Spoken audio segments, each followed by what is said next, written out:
ကဲအားလုံးပဲမင်္ဂလာပါအခုကတော့ဘာတွေလှုပ်ပြောင်းမလဲเนาะတူတူကြည့်လိုက်အောင်ပင်ကြားတွေပဲဖြစ်ပါတယ်เนาะဒါလည်း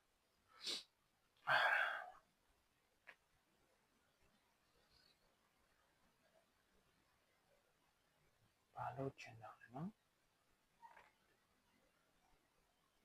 စကားပုံစံလာတော့တယ်စကားလုံးမှလားဘာလုံးမှလို့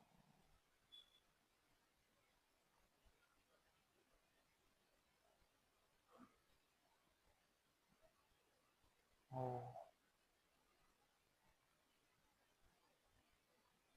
ကောင်းလိုက်တာဟေး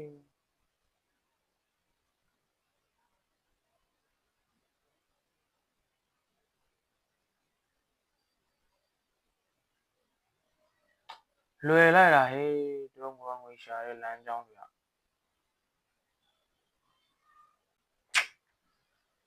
ဟာဒါလည်းတော်တော်ကောင်းတဲ့လုံးပဲလို့ထင်တာပဲเนาะ